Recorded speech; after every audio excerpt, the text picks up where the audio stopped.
which is good if we want to do it. Options are always good. It is good to have. You guys have 2 3-year-olds doing stuff. Right. So I'm going to just jump right in. Okay. Music is often described as a universal language. And at least, at the very least, is easily, a lot of people can naturally connect to it. So given this inherent bond to music, what is the value of choosing to study it? I think with everything, there's an initial inspiration. You like a taste, or you like the sound of something, or you're interested in the virtuosic nature of the way another human being is able to do something. So you're drawn into, could be watching football with your dad. It could be string quartets. It could be cooking. It could be anything.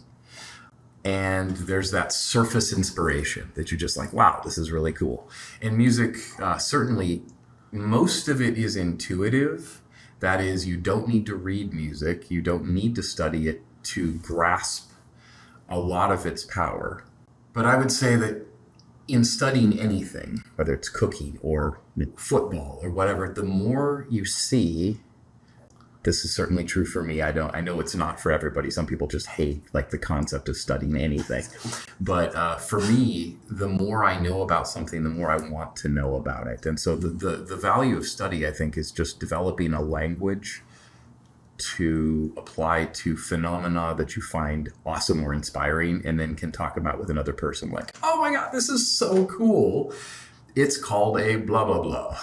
Or, I gave a lecture several years ago on Brahms and baseball, and this grew out of conversations with my graduate professor, Yehuda Hanani, on the way to the airport. I was his airport wacky, but it afforded me many hours to spend speaking with him. And he was fascinated at baseball. He didn't really know much about it. So we spent a lot of time talking about the fact that at a baseball game, at a concert, everyone in attendance hears and sees the same stuff.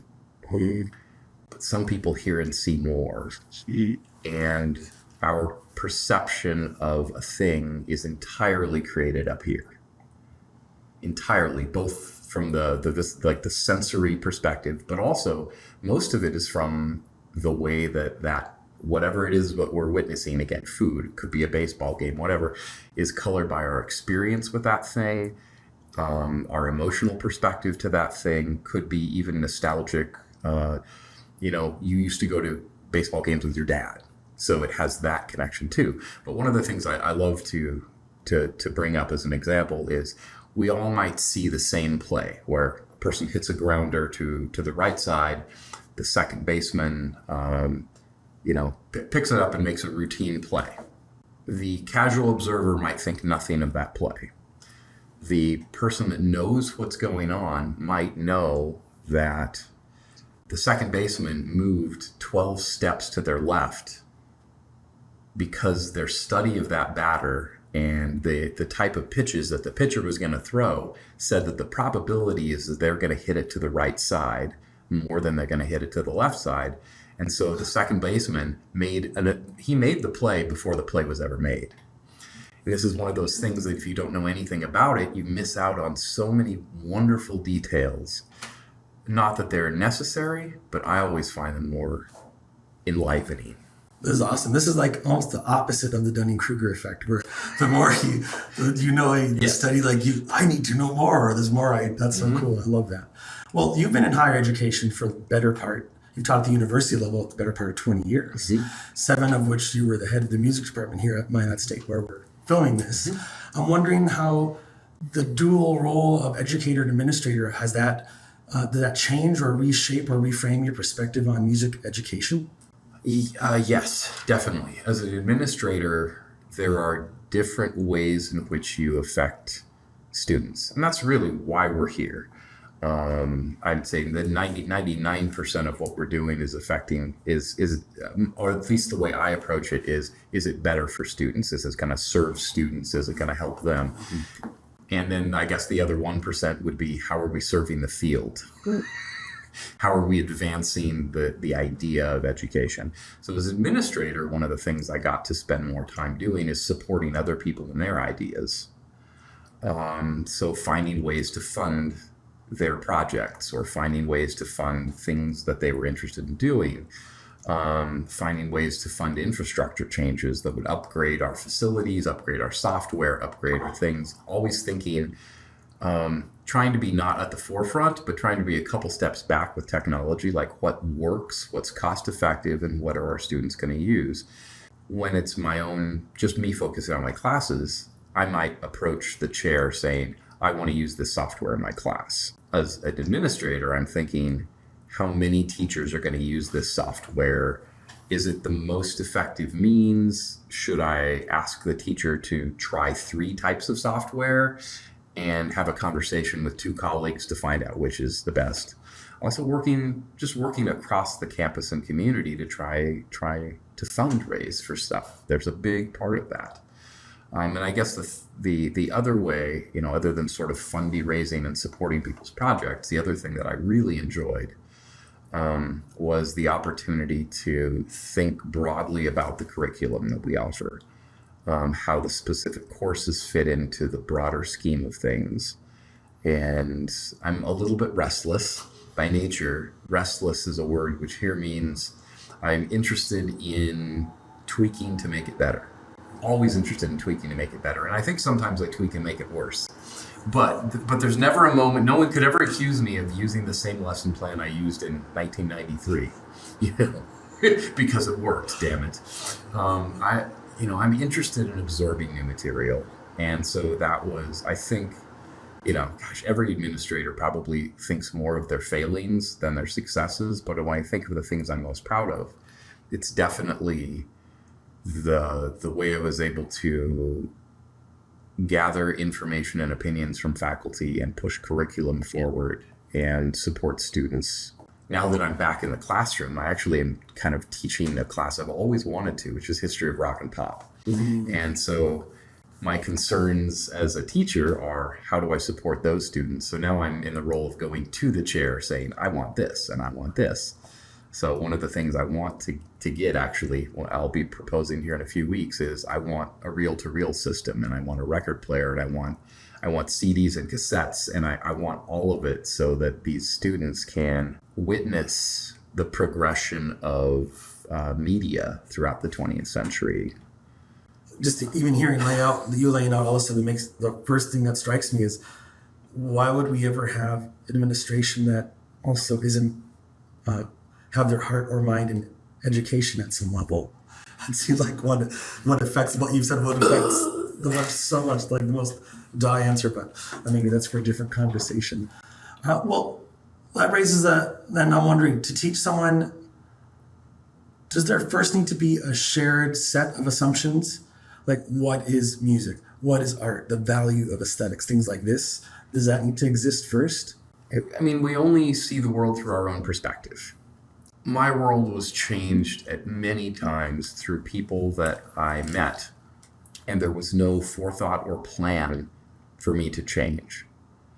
The book Imagine How Creativity Works, I think by Jonah Lehrer, which I love, talks about the concept of collision. And collision is one of the most important drivers of creativity, innovation, and inspiration. And collision just means 2 things that you didn't plan.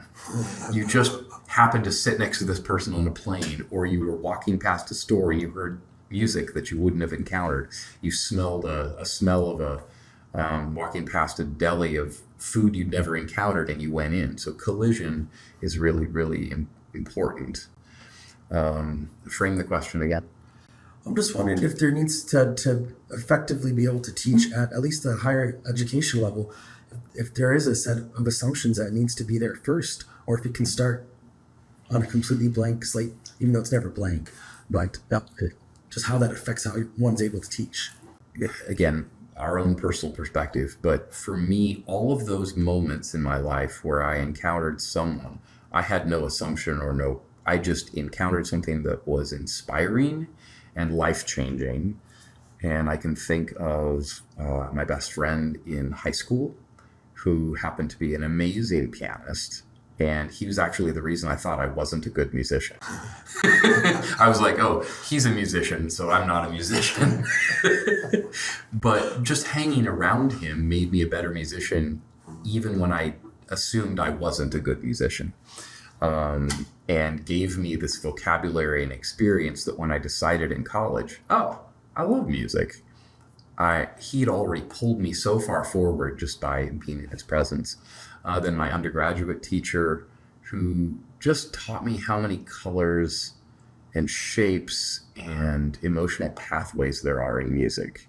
And I wasn't looking for that necessarily, but he would always demand more. No, man, you got to use that. Oh, use the D string for that color. Use this. And he was so enthusiastic about that. Never used the word intonation. Then I got to my grad teacher, and he was the one that broke down scores for me. And this was a new world. I had never looked for craft in music. So again, this collision of me with all my inspired colors and use of creative vibrato and all this. And then all of a sudden he's like, yeah, but do you see that motive there? And can you name that harmony? I'm like, what? And it just completely turned.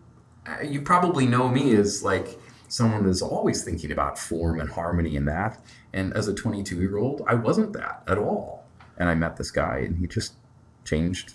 I was going this way, and now I went that way. Well, that brings up an interesting thought. That let me ask it to your maybe more administrative sensibilities. Mm-hmm.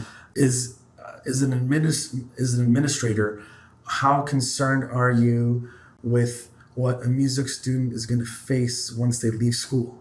I wish that the college programs that I went into had ever mentioned something beyond college. Mm-hmm. I think in the 90s, it was just, the teachers didn't talk about that with their students. You just learned to be a good musician. And I can't be that. So as a teacher, I think it's a great responsibility to speak with students all the time about how they're going to use this and what skills they need and what interests they have.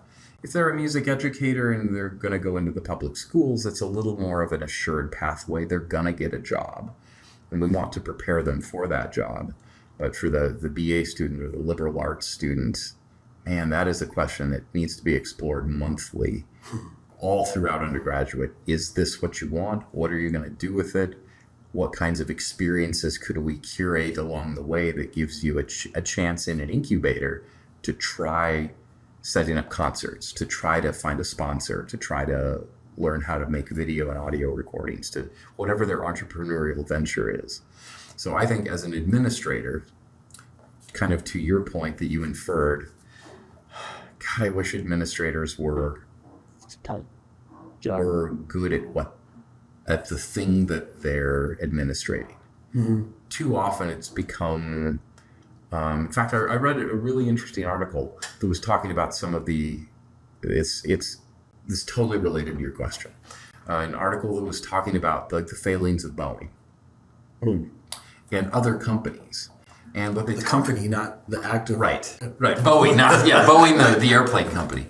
And what they talked about is that Boeing was founded by an engineer. And he was the CEO. And when engineers are building planes, they prioritize quality design, quality materials, quality everything. Same with universities. Universities weren't founded by administrators. They were run by faculty who were interested in education.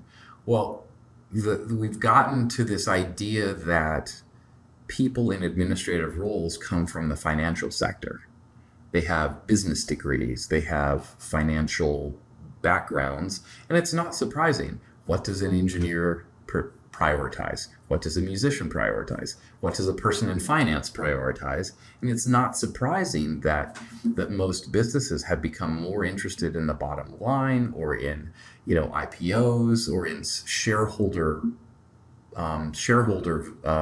happiness than the product itself. Whereas the man who founded Boeing, I can't remember his first name, he would never have wanted, it would have killed him to think that he was making an inferior product. Mm-hmm. Universities, I wish administrators had a deeper connection.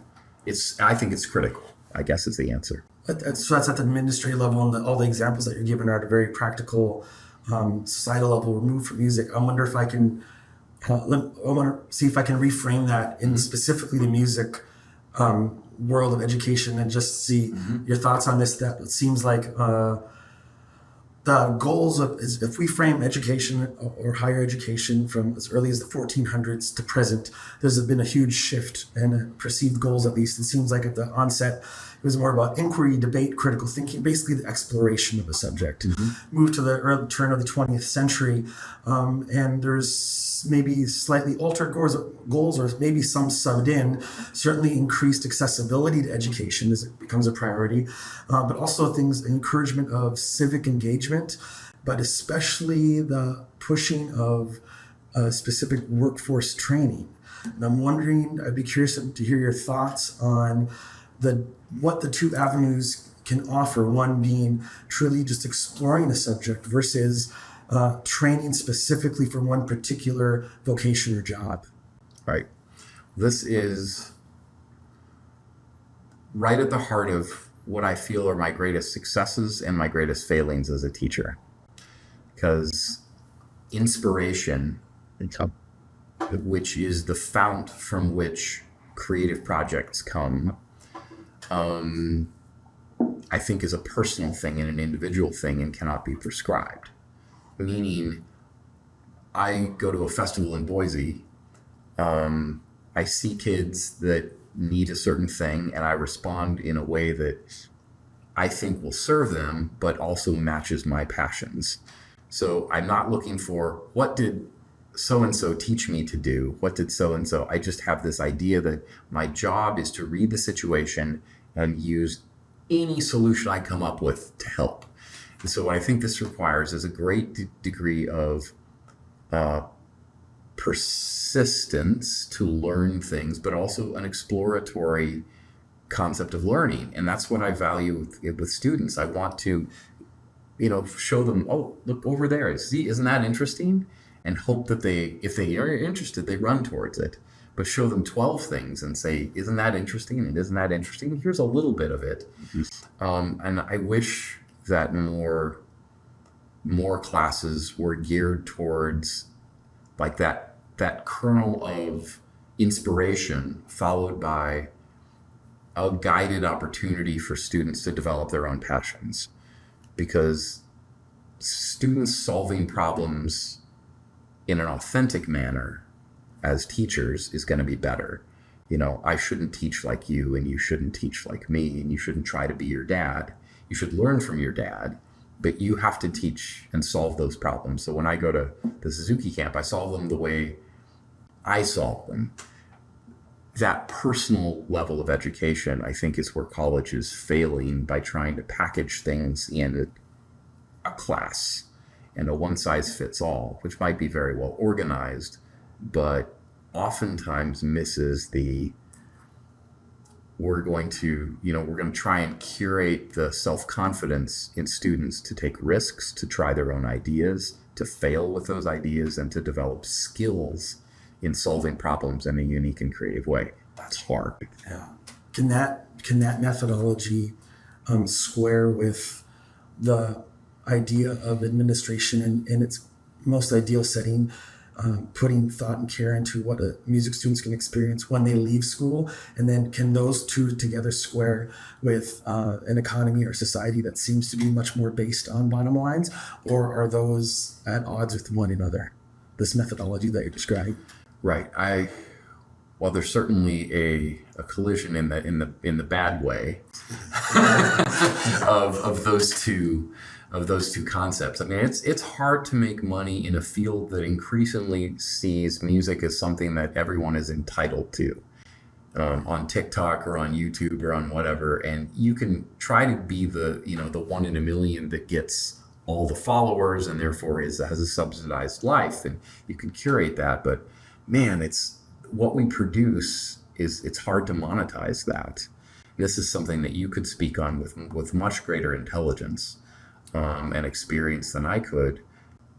What I try to do with students, or what I wish administrators, college curricula would do, is foster more of those independent explorations and trials and risks early on.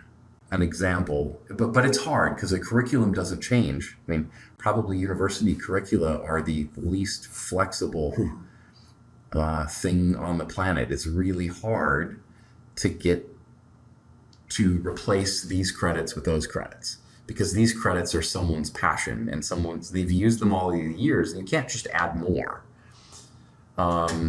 So one of the things that we've had on the books, but we've never offered, is a junior year seminar, where the whole point of it would be for students to choose their own projects, go out in the community or out in the world and try them. This is ways they might be an entrepreneur, ways they think they're going to take their musical skills and monetize it. They're going to try it. And then that's first semester would be trying things, developing some relationships. Second semester would be choosing one project and really following it as much as you can. And 1 year is not enough, but 1 year is a lot more than 0 years. And especially if you can embed it in the curriculum, there's a little more weight to it. Perhaps collaborating even with fine art, because that's another one that just, you have to find a way to monetize your passions. Thinking back on Beethoven or others, sometimes you make money on the things that other people want rather than the things that you want. And developing a less jaded perspective on that could afford one more opportunities to do the kinds of art you want, I think.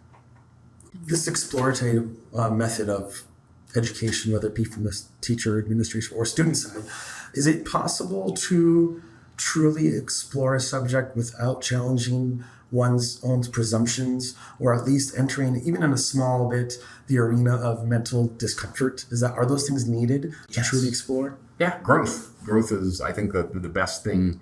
I love the analogy of breaking out of a shell, or breaking out of the cocoon or something. Growth implies risk and discomfort and putting yourself in a situation that's uncomfortable, putting yourself in a situation where you may not be as good as you want to be, and it will be publicly obvious. That seems at odds also to maybe, you know better than me on this, I wonder if that seems at odds with where we currently are. It seems there's so much political discord everywhere. And there seems this to be a much larger sense of personality or identity is particularly associated with politics. So if someone wants to truly explore and they need to go and challenge their presumptions, yet we're set in this with this political discord, how does one approach exploring ideas that might on the surface momentarily offend or seem that they on the surface fundamentally go against or oppose their core principles or their new or lived in sense of identity? Great question. I think it gets exactly at why a university is valuable. People ask the question, why would I go to a university? What's the point? And I think a university is best looked at as an environment in which you can safely try those things. You're not necessarily trying to intersect with capitalism and society at large. You're in more of an incubator is the wrong word, but it's close to it. Maybe a fenced off playground that has a lot of brilliant people in a lot of areas. It has equipment and software, has people that speak different languages, live in different countries. And so a university is best looked at, I believe, as a place in which you can go to explore and grow and imagine and try. And it provides the environment where there's a bit of a safety net. You can offend someone and you're not out in the public sector yet. You can try something that's going to fail, and instead of it just failing and you're left on your own, now you have peers and a teacher that are going to help you work through why it failed or how it failed or how to be more resilient. So I think universities, rather than workforce preparation in a vocational sense, should be return to that focus on critical thinking and inquiry and exploration and understanding understanding by way of those avenues, not by memorization or. Wonder if it's okay to dig a little deeper into that. Please. That those two things seem interesting. The two things that you just said, this idea that what you finished with there, that here's what ought to be happening, this idea of this, here's what you can get from it, exploration in the safe space. Yeah, for instance, from my perspective, and I wonder if this is more shared by someone who's not regularly in a university setting like myself. Yes. What do I get from it? Even though I try to actively use multiple news sources because I'm not interested in having information that is curated for a particular demographic. I want to know, even if I don't agree with it, I want to know what's out there. Even with that, the stepping back view of university settings right now seems to be one of less and less ability to explore because people are taking their right to be offended very seriously and exercising their civic engagement by creating demonstrations and protests that leave teachers in a position where they feel they can't say things that might affect the sensibilities of current generations. Is that a skewed view of what higher education can be right now in 2024 that can be taken by someone who's getting their information solely from outside the university system? Or is that something that is palpable even here at Minot as you are trying to move forward? Yeah, it might be what, when someone in 100 years looks back at this particular time and the way higher ed is intersecting with its value to society or to the world, I think it will be exactly that. I mean, one, the definition of higher ed and what it stands for, but how do we deal with the person with the loudest, angriest mic being the one that seems to have the power, when that person could essentially be president of the United States, just, based on, kind of a platform of anger and intolerance. The university must be a place of tolerance and must be a place of curiosity. I think that is, in our soundbite age, one of the reasons scientists can't win is because the whole foundation of science is doubt and hypothesis. It's not to say this is, it says to our best evidence, this is what we believe. And someone that doesn't really believe in that or isn't prescribed to the scientific method can say anything they want with assurance. And I think people like that assurance of it's a quick and easy answer. It's a yes. And then they'll hear a scientist and it sounds like doublespeak when they say, well, most of the time it's this, but there's a possibility that it's that. And that's the problem with, I guess, an educated viewpoint is nuanced. And it takes into all kinds of perspectives and example, and it doesn't have a clean, clear answer because that's what inquiry does. So we are at a time where the easy answer and the way people like to interface with news, the soundbite, the incredible array of ways we get our entertainment and news, which allows us to, in many cases, be niche. You can choose to get your news and information only from where you already agree. That is the battle that's going on in higher ed. I think higher ed enjoyed a monopoly for too long. We had too many people that probably shouldn't have been in higher ed. They would have been better served by a vocational school or a school that isn't yet invented, something that serves them perfectly. I hope that the university system will shrink and adapt so that it can return to why it's there, which is to create that safe space, to create inquiry, and hopefully to create, just more informed citizens, these younger people that we're working with that can advance the mission of the university, even in the context of all this anger and vitriol and people with loud opinions. I don't have an answer for that, but I would like to think that treating people with respect and kindness and sharing your own perspective and creating students that get used to in college encountering and reacting to, in a respectful manner, divergent opinions and experiences. That's our role, far more than the credit hour. I'm hoping you'll role play with me just for a second. Let's pretend we're in 2040. Yeah. As someone who's dedicated your life to education, performance, really arts at large, in your estimation, what ought to be the role now in 2040 of higher education concerning the arts? I doubt it's this way in accounting classes or accounting programs. But I know in nursing programs, in education programs, in arts programs, one of the things we really, everything that I form my teaching on and as an administrator comes back to students. You want good human beings. And I don't think we can't predict what arts are going to be like or what the public is going to want in 2040. But I can say that human beings will still need to be thoughtful and empathetic and creative, and will need to be willing to take risks and learn from what has come before and try boldly what has not yet been done. So I guess nurturing human beings that are thoughtful and creative and confident, and learn from the people that came before as much as we can share of our world experience, so that they leave bolstered by that, to go and do things that I've never imagined.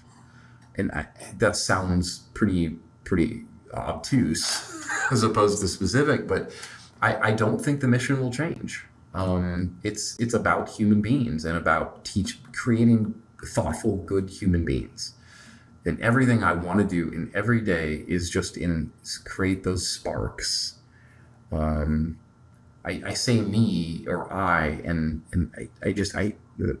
I hate that word, or I hate talking from that perspective. But again, we only know our own perspective. I only know how I teach. But that's all I want every day, is to create an inspiring situation where students feel like they want to go explore on their own. Not my prescribed things, but they want to do it on their own, and they're willing to take that forward. So to close off, or earlier I said strength and weakness. One of my weaknesses is sometimes as a teacher, I'm not as good, I think, in the theory classroom as just giving them enough repetitions of the foundational material to just say, we're going to drill and drill and drill and drill and drill and drill. Instead, there's a little bit of drilling, and then here's what you could do with that. Here's what you could do with that. And so the students that get it run and they flourish. I think I need to do a better job of making sure that the ones that don't like to do work get those necessary repetitions, because there is, you can't do anything without skill, and skill is built on repetition. Well, I think all of that's beautiful. I can't think of a better button for this. I really appreciate you being willing to sit and chat with me. I value your thoughts on music, and it's fascinating to get to hear, and I can't wait to share it with whoever tunes in to check this out. Great. So thank you for being here. Thank you very much, Sean. Always a pleasure. That's great. Thank you. Oh, yeah, absolutely. That's fun. That's actually maybe the most we actually get to talk. But we should step into this every year. The cameras aren't all.